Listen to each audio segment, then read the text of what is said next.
Amada iglesia, qué bueno que estamos nuevamente juntos en este servicio dominical, estudiando la palabra, orando juntos, cantando. Los instamos una vez más a que ustedes durante los siguientes domingos ya puedan empezar a juntarse con hermanos en la fe para escuchar y ver juntos y participar juntos de este servicio. Estamos transmitiendo este servicio desde aquí, desde el templo de Chevers, pero la idea es que estos servicios sean más bien un ayudante de una reunión que usted pueda sostener en su casa, tal vez con sus vecinos o sus familiares, personas que también quieran buscar al Señor, y es una muy buena instancia juntarse los domingos, orar juntos, ver juntos el servicio, compartir la palabra y exhortarse mutuamente. Los animamos a que los días domingos usted entonces ya puede hacerse la rutina de levantarse, tal vez ir a visitar a alguien y ver juntos el servicio, o invitar a alguien para ver juntos el servicio en la casa. La idea es que podamos el día domingo realmente congregarnos también físicamente. Y por ahora no podemos hacerlo acá en el templo, no podemos estar todos juntos, pero sí podemos, ¿no es cierto?, por las casas juntarnos ya y congregarnos. El plan que tenemos es que cuando ya pasemos a fase 3, la idea es poder transmitir desde el mismo día domingo en vivo desde acá del templo. Por ahora, en fase 2 aún no se puede, estamos grabando en la semana el servicio, pero ya el fin de semana queda liberado en fase 3 y la idea ahí es transmitir en vivo para que podamos estar realmente juntos al mismo tiempo y toda la congregación desparramada en las distintas casas, pero unidos en un solo espíritu. Por tanto, los animamos a que se salgan de la comodidad, se animen a realmente volver a vivir lo que es un día domingo, un servicio dominical juntándose con los hermanos. ¿Ya, mis queridos? Bien, entonces vamos al texto de hoy. Y el texto de hoy, la verdad es que está muy ligado a lo que hablamos la semana pasada. Sigue siendo el texto de Juan el Bautista, ¿no es cierto?, que manda a 2 discípulos a hablar con Jesús, y Jesús después lo envía de vuelta y le predica, le habla algo al pueblo, que es lo que vamos a ver hoy día. Entonces, para recordar un poco lo que estuvimos hablando la vez pasada, vamos a repasar los versículos 17 en adelante. Ya estamos en el capítulo 7 de Lucas, versículo 17 en adelante dice así. Llamó Juan a 2 de sus discípulos y los envió a Jesús para preguntarle: ¿eres tú el que había de venir o esperamos a otro? A ver, recordemos que Juan el Bautista estaba con una crisis, ¿no es cierto?, personal respecto a Jesucristo mismo. Él había anunciado a Jesús, él había sido el que indicaba a Cristo, pero resulta que ahora está con una crisis de expectativa. Jesús parece que no había hecho el ministerio como él pensaba que debía llevarlo a cabo. Y le pregunta: ¿tengo que esperar a otro Mesías? Y en esa circunstancia donde Jesucristo le manda a decir de vuelta con sus discípulos, les dice lo siguiente, Lucas 7, 21 al 23. Los ciegos ven, los cojos andan, los leprosos son limpiados, los sordos oyen, los muertos son resucitados, y a los pobres es anunciado el evangelio. Y bienaventurado es aquel que no se escandaliza de mí. Jesús confronta a Juan el Bautista, le dice: bienaventurado el que no se escandalice de mí. No se escandalice de lo que Cristo está haciendo, de su ministerio. Y el domingo pasado estuvimos hablando de eso, de cómo muchas veces nos escandalizamos de Dios, por así decirlo, porque tenemos expectativas de lo que Él debiera hacer y tal vez no lo hizo. Tal vez teníamos ciertas expectativas, usted tenía ciertas expectativas de lo que iba a pasar en la votación del domingo pasado. No se preocupe, estuvimos hablando durante el domingo pasado de que todo está bajo el control del Señor. Y la verdad es que el Señor tiene un plan perfecto. En Él descansamos. Entonces estuvimos hablando de las expectativas que muchas veces tenemos de Dios, ¿no es cierto? Y también estuvimos hablando de las expectativas que los demás tienen hacia nosotros. Pero ahora vamos a detenernos un poco en el tema, pero un poco al revés, en las expectativas que muchas veces tenemos de los demás. De eso va a tratar esta primera parte, al menos, de este tema. ¿Por qué? Porque Juan el Bautista era una figura pública muy conocida, y resulta que cuando vienen los discípulos de Juan de alguna forma a amonestar a Jesús, a decirle: ¿eres tú el Mesías o no?, Jesús los envía de vuelta. Por tanto, hace por así decirlo, una reprensión pública a lo que Juan había dicho ahí. Y después, de hecho, va a hablar con la multitud, es decir, la multitud estaba ahí pendiente. ¿Y qué es lo que pasa? Muchas veces, en nuestra carnalidad, cuando vemos que alguien cae, en este caso Juan el Bautista, solemos desecharlos. Somos carnalmente extremos. Por un lado, somos súper fáciles de levantar a una persona e idolatrarla. Y por otro lado, cuando vemos que no anda muy bien esa persona, somos muy fáciles en desechar a esa persona. Y tal vez, teniendo esto en mente, Jesucristo continúa así, ahora hablando a la multitud. Dice así, versículo 24. Hoy día vamos a leer del 24 en adelante. Dice, cuando se fueron los mensajeros de Juan, comenzó a decir de Juan a la gente, ¿qué salisteis a ver al desierto? ¿Una caña sacudida por el viento? Mas, ¿qué saliste a ver? ¿A un hombre cubierto de vestiduras delicadas? He aquí, los que tienen vestiduras preciosas y viven en deleites, en los palacios de los reyes están. Mas, ¿qué saliste a ver? ¿A un profeta? Sí, os digo, más que un profeta.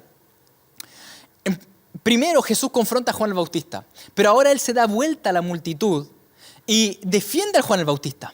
Es interesante, porque lo que uno puede pensar es que, claro, cuando confronta a Juan el Bautista o a los discípulos para que vayan a decirle a la cárcel, tal vez los bonos, por así decirlo, de Juan el Bautista bajan en la multitud que tal vez había apreciado a Juan el Bautista. Jesús ahora se da vuelta y les dice a ellos, miren, este hombre, Juan el Bautista que está en la cárcel, fue el mayor profeta de todos. Él fue el mayor profeta de todos, incluso Malaquías lo cita a él. Jesús continúa, dice, versículo 27, este es de quien está escrito, he aquí envío mi mensajero delante de tu faz, el cual preparará tu camino delante de ti. Os digo que entre los nacidos de mujeres no hay mayor profeta que Juan el Bautista, pero el más pequeño en el reino de Dios es mayor que él. Juan fue el más grande profeta, pero ojo, dice Jesús.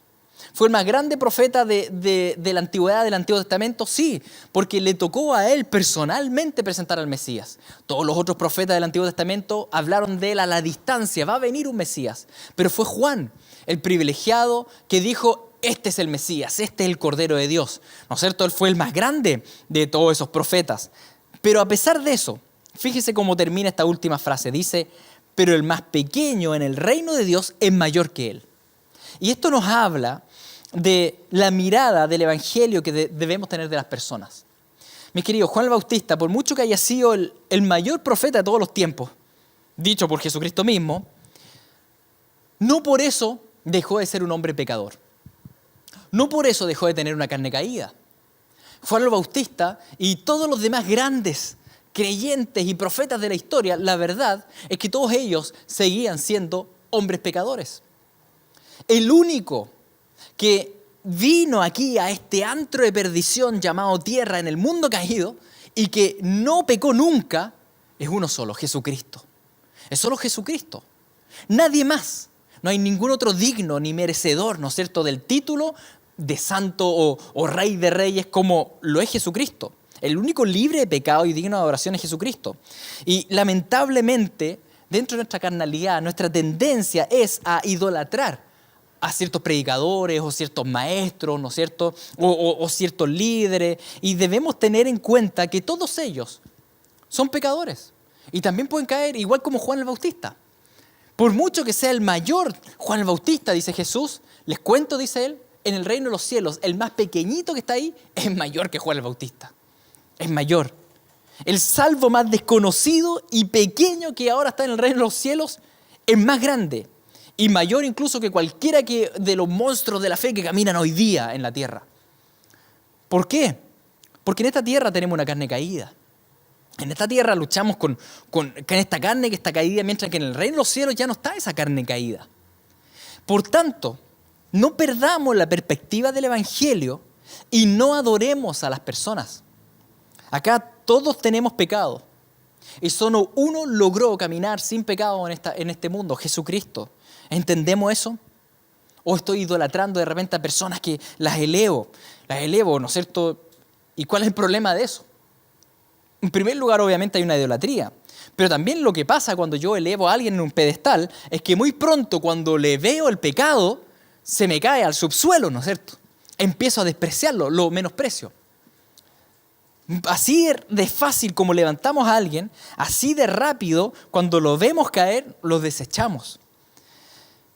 Y eso tampoco está bien. Debemos tener, por tanto, expectativas realistas de nuestros hermanos en la fe. de predicadores o de pastores. Debemos entender que son pecadores redimidos, igual que todos nosotros. Y desde ese punto de vista, verlos con gracia. Debemos verlos con la mirada del Evangelio, entendiendo que sí, qué bueno que han ido creciendo, pero siguen teniendo la carne caída. ¿Cuáles son las expectativas que tenemos de las demás personas, mis queridos? ¿Cuáles son las expectativas que tenemos de nuestros, tal vez, líderes espirituales o, por ejemplo, de tu cónyuge? Te recuerdo que cuando tú te casaste, tú sabías que tu cónyuge tenía fallas. No te casaste con un santo o una santa sin ninguna mancha. No, la verdad es que nos casamos con pecadores. Me casé con una pecadora o con un pecador, ¿no es cierto? Y no con Jesucristo. La boda del Cordero será más en el futuro. Debemos entender que las demás personas con las cuales estamos también necesitan de la gracia del Señor como nosotros la necesitamos. Como nosotros somos pecadores. Así como tú eres pecador y necesitas del perdón de Dios y de la gracia del Señor, también tu cónyuge. También. Nuestras peleas, mis queridos, nuestras peleas interpersonales, nuestras frustraciones, nuestras desilusiones tienen mucho que ver con las expectativas erradas que tenemos de los demás. Entonces resulta que tal vez tengo alguna pelea con alguien en la iglesia porque mi expectativa era que se portara siempre bien. Cuando la verdad es que en esta tierra no hay nadie que se porte siempre bien.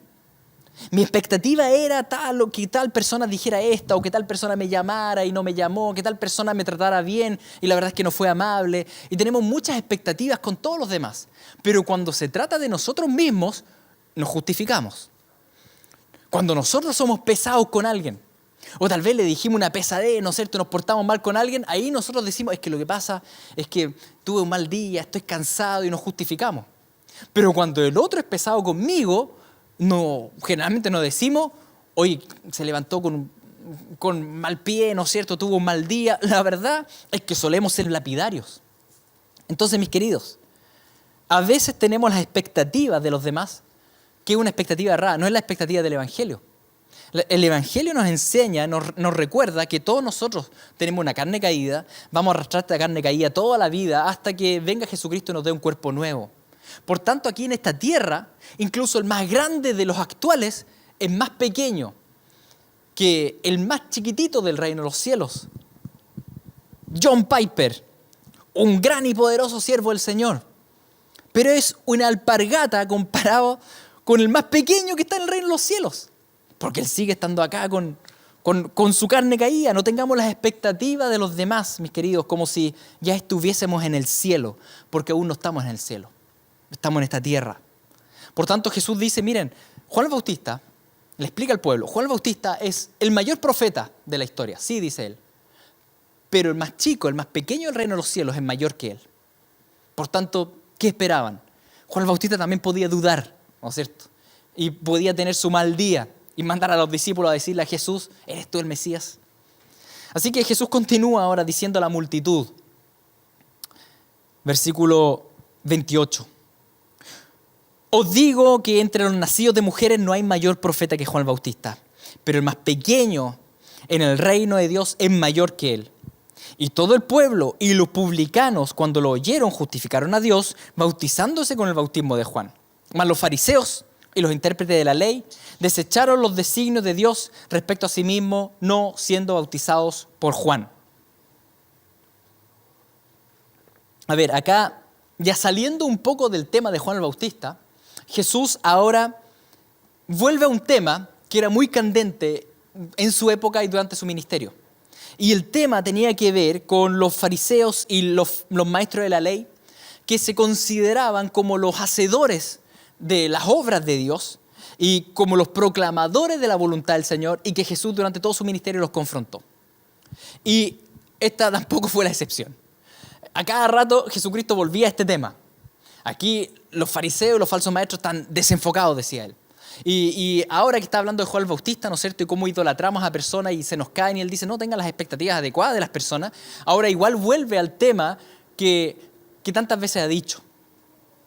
Y debemos detenernos ahí porque hace dos aseveraciones que son bien candentes, al menos para su época en la que él vivía. En primer lugar, él afirma que los que en realidad justificaron a Dios no fueron los grandes religiosos de su época, sino que fue el pueblo pecador y los publicanos. En segundo lugar, que los religiosos, los grandes religiosos de su época, desecharon la bondad de Dios hacia ellos. Vamos a detenernos un poco más en el texto para entender esto un poco más profundamente. Repasemos el versículo 29, dice así.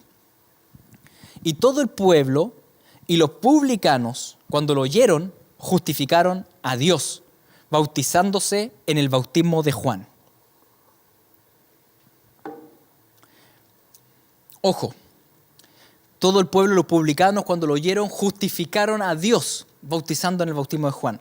No dice, ellos fueron justificados, que es lo que más encontramos en la Biblia, ¿no es cierto? ¿Qué significa esto de ser justificado? Significa ser declarado justo. Pero aquí, en esta frase, Jesús nos está diciendo, las personas fueron declaradas justas. Está diciendo que las personas declararon justo a Dios, justificaron a Dios. ¿Cuándo? Cuando se bautizaron. Cuando tomaron en cuenta las palabras de Juan y se bautizaron. Cuando oyeron el mensaje de Juan, ellos justificaron a Dios, declararon a Dios como justo al decir, sí, es verdad lo que dice Juan, me voy a bautizar. El arrepentimiento, mis queridos, no es solo pedir perdón, sino que es aceptar que lo que Dios dice, de hecho, es lo correcto. De hecho, debo hacer los cambios pertinentes. De hecho, Dios está en lo cierto. Por tanto, el arrepentimiento que predicaba Juan y que ahora Jesús saca a relucir, dice que cuando la gente se bautizaba, en realidad ellos con eso estaban diciendo Dios es justo. Y lo que Dios está diciendo es lo correcto.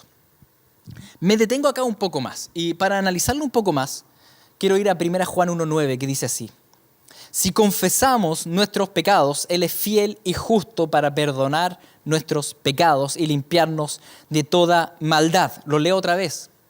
Si confesamos nuestros pecados, Él es fiel y justo para perdonar nuestros pecados y limpiarnos de toda maldad. Si ustedes se dan cuenta en el texto, si lo tienen ahí en pantalla, hay un entre paréntesis después de la palabra confesamos. Si confesamos, en griego es homologeo. Homologeo es la palabra que en realidad para nosotros al español se traduce como homologar. Homologar, ¿qué es homologar? Es equiparar, ¿no es cierto? Es poner en posición de igualdad dos cosas, ¿sí? Homologar es igualdad. Si confesamos nuestros pecados, el Señor es fiel y justo para perdonarnos. Pero el término que está detrás de ese término confesar tiene que ver con homologar mis palabras, lo que yo digo, con las palabras que Dios dice de esta situación. Eso significa confesar. Y eso lleva a un arrepentimiento. No es simplemente decir lo que pasó desde mi perspectiva, sino que es aceptar la mirada que Dios tiene de lo que pasó. Eso es confesar el pecado. Y ahí tú eres perdonado. Para que entendamos esto un poco, voy a poner un ejemplo. Supongamos que tuvieron algún problema con los papás o los hermanos o los vecinos o algún compañero de trabajo y se pusieron a gritar e incluso gritaste unos garabatos, ¿no es cierto? Y hubo una crisis de ira ahí. Y después, bueno, tú dices, ya voy a ir al Señor y una confesión carnal sería más o menos así. Señor, te confieso que le grité garabatos, ¿no es cierto?, a mi compañero de trabajo y la verdad, Señor, yo sé que estuve mal, pero también tienes que entender, Señor, que yo estaba ya estaba chato, porque ya estaba cansado, porque la verdad es que el otro me hace la vida imposible, Señor. Entonces le grité garabatos y la verdad, Señor, si soy sincero, no había otra alternativa, así que perdóname. Ese tipo de confesión en realidad no tiene nada que ver con homologar mis palabras con las palabras de Dios. Porque más bien estoy confesando algo, pero no me estoy arrepintiendo, estoy justificando mi acción. Y muchas veces nos confesamos, pero en nuestro interior, tal vez no lo digo con las palabras, pero en mi interior me justifico. Digo, Señor, sí te pido perdón porque pequé. Y por dentro digo, es que pequé porque me pasó esto, es que no había otra, es que, Señor, tú me conoces, es que no sé qué. Eso no es confesión, mis queridos. Eso no es arrepentimiento. La confesión, el término que he ocupado acá es homologar. Homologar mis palabras con las palabras de Dios. ¿Qué es lo que Dios dice de esa situación? Te peleaste con tu compañero de trabajo. ¿Qué dice Él de eso? Eso es lo que nosotros debemos decirle. Sí, Señor, tú tienes razón. Señor, perdóname. Perdóname porque pequé, en primer lugar contra ti. Porque yo estaba airado y debiera haberte llevado realmente la emoción a ti, pero no lo hice. Señor, perdóname. Señor, perdóname porque soy embajador tuyo y no te representé bien. Señor, perdóname porque pequé contra ti primeramente. Señor, perdóname porque pequé contra mi prójimo. Pequé contra él maldiciéndolo cuando debiera bendecirlo. Señor, perdóname, no quiero volver a hacerlo. Eso se llama homologar. ¿Sí? Eso es confesar. Eso es el arrepentimiento genuino. Es un arrepentimiento donde me confieso diciendo de mi situación lo que Dios dice de mi situación. Y eso es lo que hicieron los publicanos, lo que hizo la multitud. Y Jesús dijo, al aceptar este bautismo de Juan, ellos en realidad justificaron a Dios. Dijeron, Señor, tú eres justo. Y lo que tú pides es lo correcto. Lo que tú dices de esta situación es lo correcto. Si confesamos nuestras ofensas, llamándolas como Dios, y la Biblia llama a nuestras ofensas como un pecado rebelde e injustificado, Él es fiel y justo para perdonarte y limpiarte de toda maldad. Pero la confesión tiene que ser en homologeo. Me explico, ¿no es cierto? ¿Qué tipo de confesión hemos tenido en este tiempo? Tal vez te has acercado al Señor, le has pedido perdón, pero te has justificado continuamente en tu interior. ¿Qué tipo de confesión ha habido en ti? Una confesión donde homologamos nuestras palabras a las de Dios y las de su palabra. Mis queridos, analicemos realmente nuestro corazón y las conductas. Volviendo al texto, Jesús entonces afirma que al bautizarse los pecadores y los publicanos, ellos declararon que Dios era justo. Al aceptar esto que Dios estaba diciendo de la situación que ellos estaban viviendo, al aceptar esto y bautizarse, ellos estaban declarando a Dios como justo. Pero, en cambio, los religiosos de la época, dice Jesús, no se arrepintieron, no se bautizaron. Y de esa manera, ¿qué pasó? Versículo 29-30. Todo el pueblo y los publicanos, cuando lo oyeron, justificaron a Dios, bautizándose con el bautismo de Juan. Mas los fariseos y los intérpretes de la ley desecharon los designios de Dios respecto de sí mismos, no siendo bautizados por Juan. Qué paradójico, ¿eh? Qué paradójico. Están los fariseos y están los escribas, los intérpretes de la ley, los que sabían los designios de Dios, los conocían, los habían leído, los memorizaban y te recitaban el Antiguo Testamento completo. Pero rechazaron esos designios de Dios para su propia vida. Lo rechazaron. ¿De qué manera? No aceptando lo que Dios decía de ellos, de su situación. El pueblo y los publicanos aceptaron a Dios y sus palabras como justas y fueron bautizados. Pero los fariseos y los maestros de la ley no se bautizaron. Cuando no aceptamos las palabras de Dios, lo que Dios dice respecto a mi vida, sino que me paso justificando diciendo, no, es que pasó esto y lo otro y no es tan malo, entonces estoy rechazando los designios de Dios para mi vida, los designios bondadosos de Dios. Dios tiene propósitos buenos. ¿Para quién? La Escritura dice que Dios tiene propósitos buenos, designios buenos para todos los seres humanos. Eso fue lo que leímos en Lucas capítulo 6, versículo 35. Vimos que Dios es bondadoso para con todos, también para con los ingratos. ¿Se acuerdan que lo leímos ahí en el Sermón del Monte, en Lucas capítulo 6, 35? El Señor es bondadoso para con todos, incluso para con los malvados y los ingratos. Dios tiene un propósito bueno para todo ser humano. De hecho, el Salmo 139 dice que todo ser humano fue creado cuidadosamente por el Señor y diseñada su vida. Por eso, como cristianos, no estamos para nada a favor del aborto, en ninguna de sus causales. Porque creemos que Dios desde el vientre materno, ¿no es cierto?, Él está ahí insuflando vida al ser humano. Como dice el Salmo 139, versículo 15, dice, no fue encubierto de ti mi cuerpo, bien que en oculto fui formado y entretejido en lo más profundo de la tierra. Mi embrión vieron tus ojos, y en tu libro estaban escritas todas aquellas cosas que fueron luego formadas, sin faltar una de ellas. Cuán preciosos me son, oh Dios, tus pensamientos, cuán grande la suma de ellos. El Señor tiene pensamientos de bien hacia cada ser humano. Todo ser humano fue creado a su imagen y semejanza, y por tanto es valioso ante el Señor, ante el Creador. El problema es que lamentablemente el ser humano ha rechazado los designios buenos que Dios tiene para él. ¿Quién rechaza los propósitos buenos de Dios para sí? La Biblia dice que todo ser humano rechaza los designios buenos de Dios hacia sí. Todo ser humano. Todos somos como los fariseos y los escribas, mis queridos, que rechazaron arrepentirse ante Dios. Esa es nuestra tendencia natural. Como dice ahí en Isaías 64, todos nosotros somos como suciedad y todas nuestras justicias como trapo de inmundicia. Y caímos todos nosotros como la hoja y nuestras maldades nos llevaron como el viento. Nadie hay que invoque tu nombre, que se despierte para apoyarse en ti, por lo cual escondiste de nosotros tu rostro y nos dejaste marchitar en poder de nuestras maldades.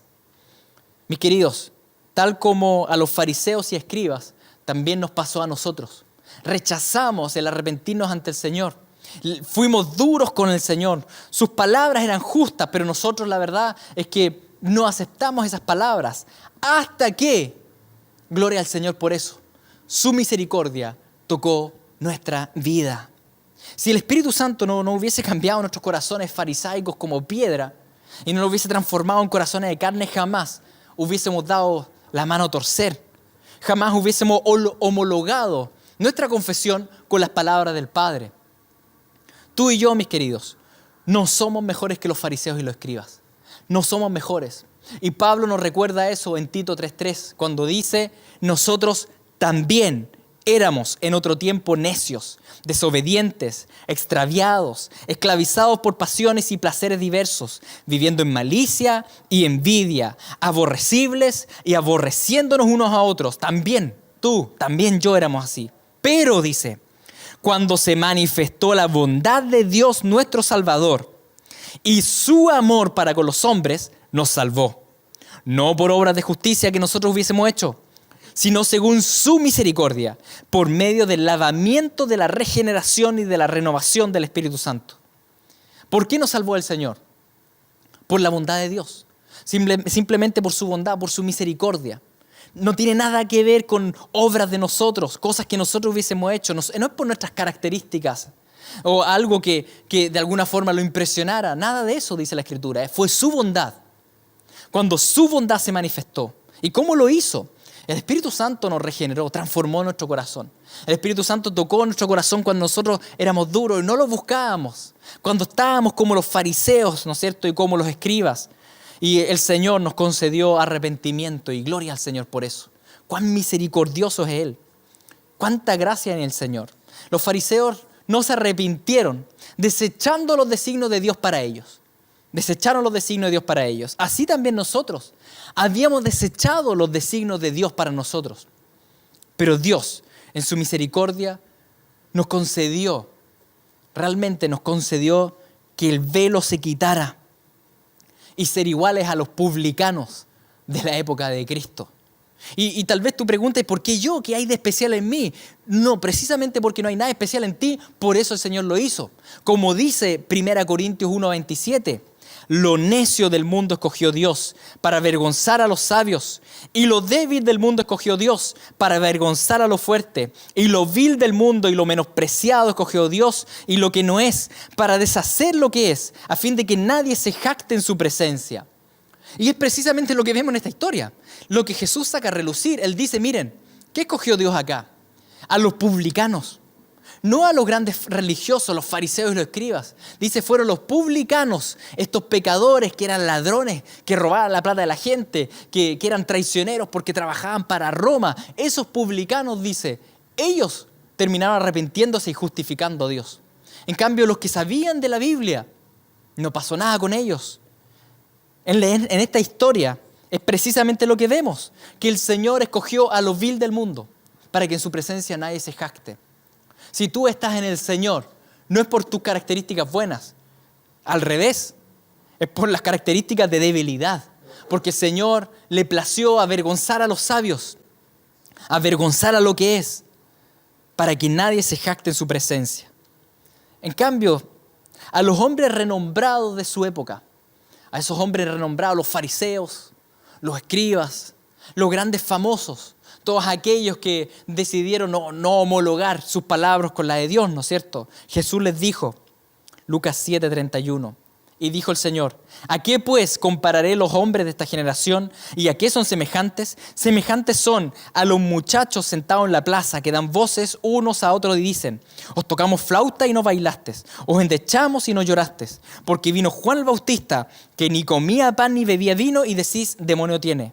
Vino el Hijo del Hombre, que come y bebe, y decís, este es un hombre comilón y bebedor de vino, amigo de publicanos y de pecadores. Los hombres renombrados de la época de Jesús, con su corazón de piedra, rechazaron el mensaje de Dios de parte de cualquier predicador.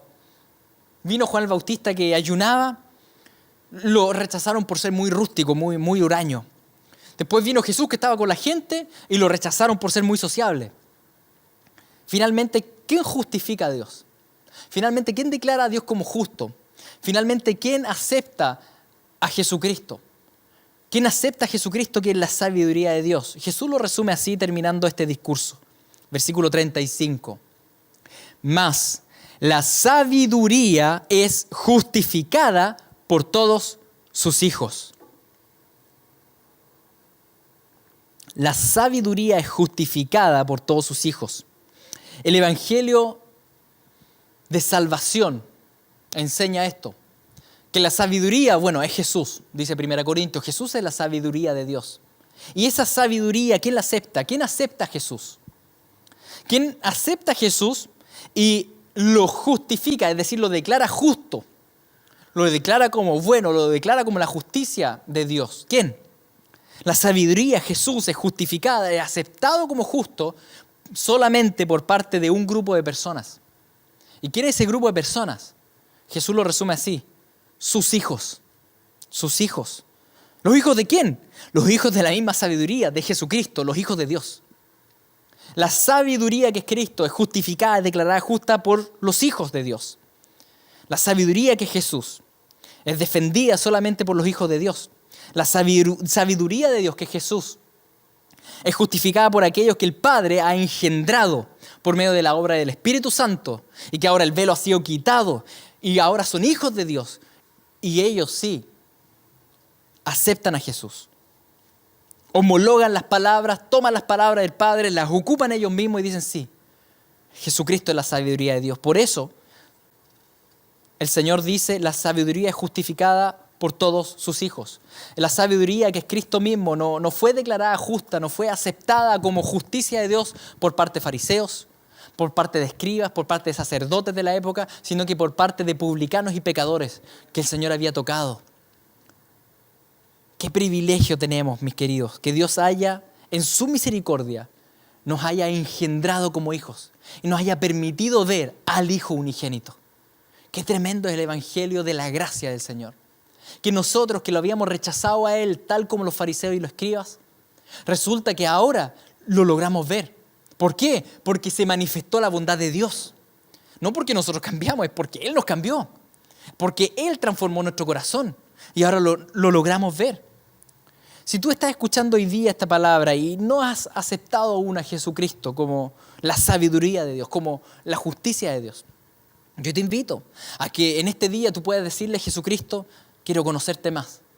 Me entrego a ti, háblame tú. Quiero entender cómo tú eres la justicia de Dios, cómo eres la sabiduría de Dios. Este es un día donde tú puedes entregar tu vida a Él. Es un día donde el Señor nos está llamando a arrepentirnos y homologar estas palabras que Dios dice, decirlas nosotros respecto a nuestra propia vida. Decirle: Señor, tú dices que lo que estoy haciendo es pecado. Señor, lo acepto, es pecado. Te pido perdón. Señor, homologo, confieso lo que estoy haciendo y cámbiame, me arrepiento. El Señor nos está llamando a arrepentimiento, nos está llamando a aceptar las palabras de la Biblia, a confesarnos como pecadores y necesitados de Cristo, como lo hicieron los publicanos y el pueblo en la época de Jesucristo.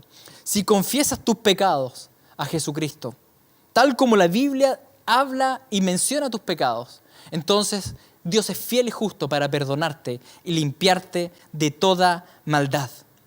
Mis queridos, y para finalizar, retomando un poco lo que hablamos al comienzo de este servicio.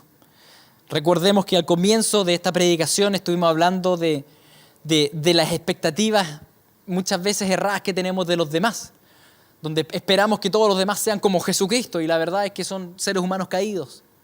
Así como el Señor ha actuado con gracia contigo y como lo hemos visto ahora, ¿no es cierto? Como el Señor, cuando tú no lo buscabas, Él te buscó. Cuando tú estabas tal vez duro contra Él, el Señor fue y te cambió el corazón. El Señor te buscó y el Señor te permitió ver a Cristo. El Señor actuó con gracia contigo. Así como Dios ha actuado con gracia contigo, actúa también con gracia con los demás. Aunque el otro no se lo merezca, aunque el otro no lo busque. Pero sé con los demás como también Dios es contigo. Vive la gracia, en primer lugar con el Señor, pero también con el prójimo. Que esa gloriosa gracia de Dios con la cual Él nos ha tratado a nosotros, también nosotros podamos tratar a los demás. Oremos. Padre Celestial, te damos gracias, porque en nuestra dureza era imposible encontrarte, porque no te buscábamos. Era imposible encontrarte porque estábamos extraviados. Era imposible encontrarte porque la verdad es que éramos arrogantes y soberbios. Hasta que tu Espíritu Santo nos concedió poder ver. Nos quitó el velo, nos concedió arrepentimiento y ahora, Señor, las palabras que nosotros decimos, buscamos siempre homologarlas con lo que tú nos dices de nosotros. Te damos gracias por ese privilegio. Señor, ayúdanos a esa misma gracia que recibimos de parte tuya, nosotros la podamos extender a los demás. Perdónanos porque tal vez hemos peleado mucho, hemos tenido, Señor, muchos enojos con otros hermanos, porque hemos tenido expectativas que no son reales, expectativas que no son las del Evangelio, porque hemos esperado de los demás que sean como Jesucristo cuando en realidad son hombres caídos, mujeres caídas. Te pedimos perdón por eso. Ayúdanos a actuar con amor y con gracia con los demás, así como tú has actuado con nosotros. En el nombre de Jesús te lo pedimos. Amén.